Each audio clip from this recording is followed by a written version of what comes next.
Hey everybody, and welcome back to my channel. My name is Christina. Thanks for joining me today. So, as you probably heard, Donald Trump earlier this year described the US Department of Education as, wait for it, ineffective, wasteful, and dominated by radical leftists in some interview with Fox News.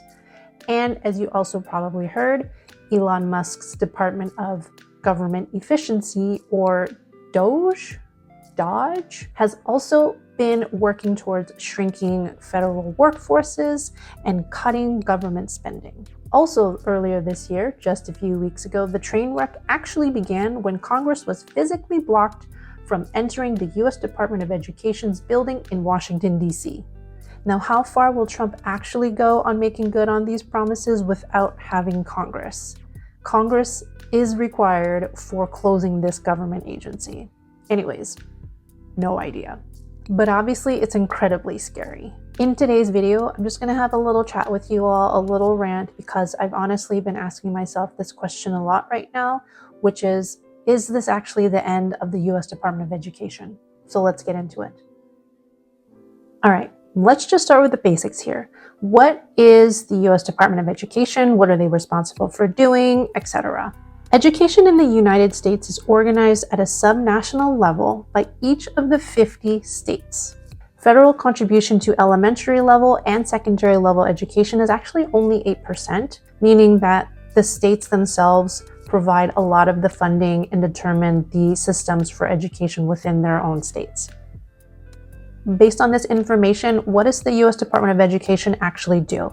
The main functions of the US Department of Education include funding public schools. This includes offering Pell Grants and other Title I type of grants to students. It also is responsible for the federal student loan program. And aside from the funding, the US Department of Education also focuses very heavily on data collection and data analysis in order to highlight key issues that may come up from these analyses at a national level and make recommendations on educational reform. And at its core, the most important function of the US Department of Education is to ensure that all students have access to quality education, protecting the rights of educators and students alike.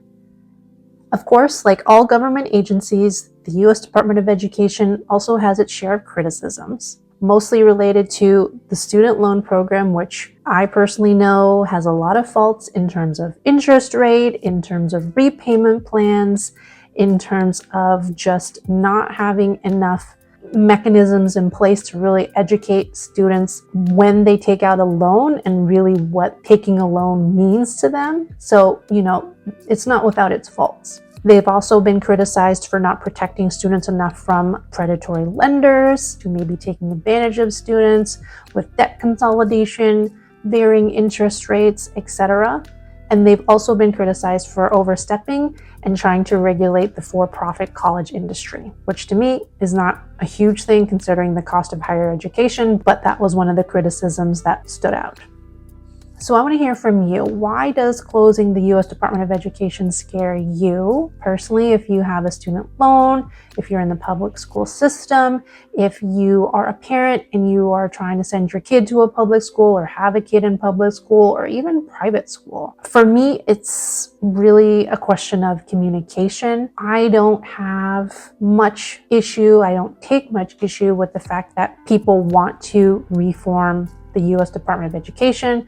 People want to reform the student loan program. It's not perfect. It's kind of broken, in my opinion, with the interest rates, etc., and really how all that works in the back end. And people overall in politics, I think, have wanted, hopefully, to try and improve the system and allow kids, adolescents, even adults access to a great education at an affordable price, but something's missing. So I kind of understand why Trump and Elon Musk want to just revamp everything. I get that sort of baseline, but of course, I have no idea what they're doing. I want to make sure that for me personally, I'm taken care of as well. I don't really know what's going to happen to my student loan. I have $134,000 of debt that I have been repaying very consistently over the past couple years now. So I'm in a pretty good situation. I have a stable job.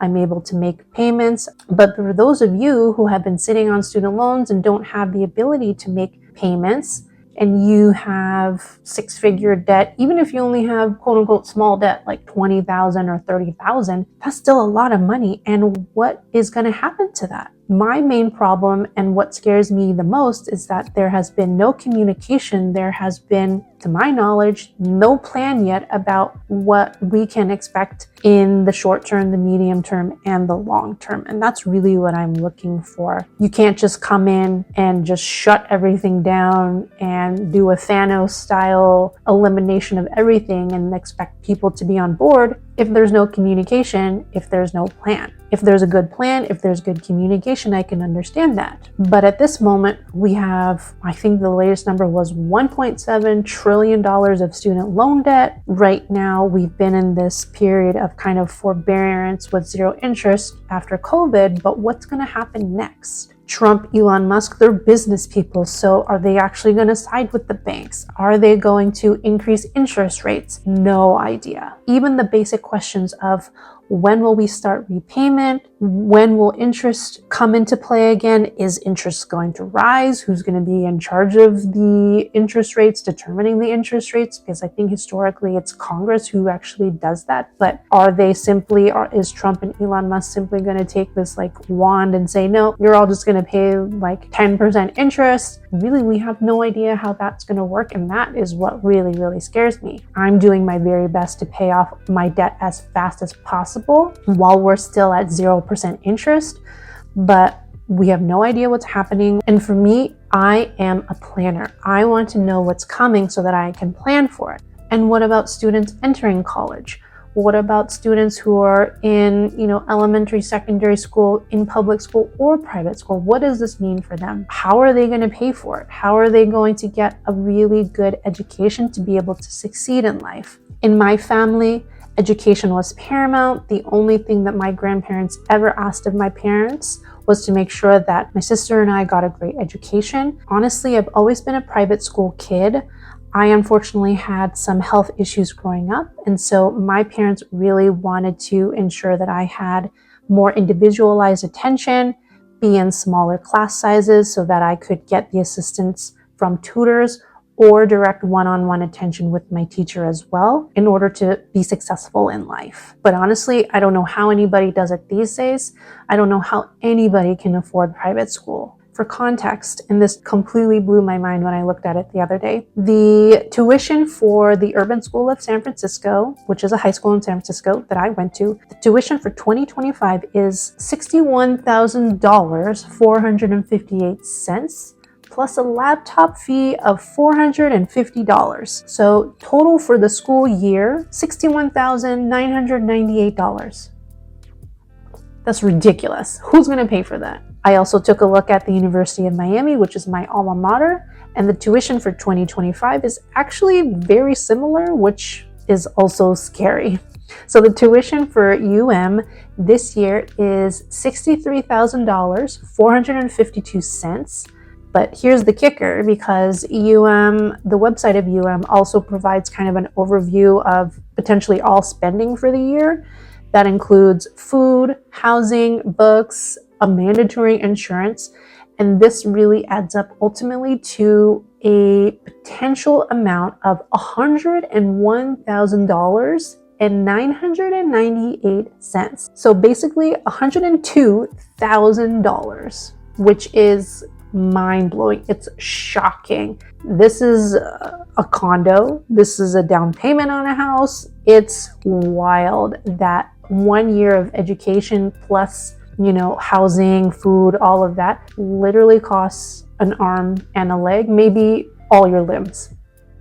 So let me know how you're feeling about all of this with the Department of Education up in the air, public school funding, student loan programs totally up in the air. What are you doing right now to make yourself comfortable? Or what are you doing right now to appease this fear? Because I have that fear along with you. I have that anxiety. What am I doing? I'm just trying to be as proactive as I can and make plans I really do not want to be a sitting duck. So again, as I mentioned, I've already been making a lot of payments towards my debt. That has been my priority, to get that paid off as soon as possible, because I don't know what's happening with interest. And once interest comes back in, who knows, it could skyrocket again. So what I'm doing right now is really what's in my control, which is sticking to a budget or reviewing my spending habits, making sure that whatever money I have goes to paying my debt, and making sure that I really just stay on top of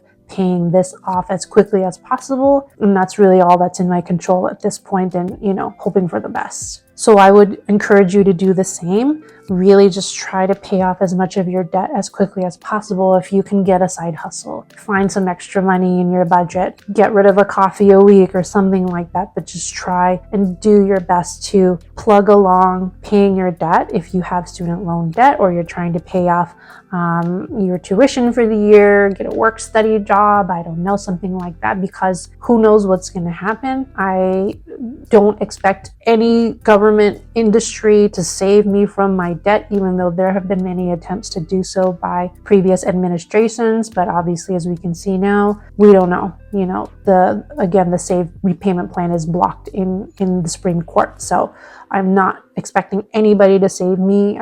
I wish someone would just clear out my debt. That would be amazing. But right now, the only thing that I'm doing that's in my control is to really continue to work hard at my financial journey and get this debt paid off. And that's my rant for today. Thanks so much for joining me. We're in a scary spot right now. And I definitely have a lot of anxiety about what's to come in the coming weeks, months, within this year and into the future. And aside from what I already mentioned about honing in on your personal finances, I would also encourage you to maybe write to your local congressperson. I think that's a great way to show that they have our support. And hopefully we can get enough people, we can get our voices out there to be able to get more answers, and to make sure that we're being heard, and we're making sure that our concerns are being met by whatever random chaotic things are happening by the Trump administration, because ultimately it doesn't affect them. It would affect us in a negative way. And we want to do as much as we can to prevent that. So write a letter, sign a petition. I'll leave one actually down below. And I hope that, we have a positive outcome from all of this, and that we get rid of our debt, we're able to thrive, and we're able to be financially free and support the future of our children, our friends and family who are going through the education system as well, whether that's private or public. So thanks again for joining me. I hope you have a great day, and I'll see you in my next video. Bye for now.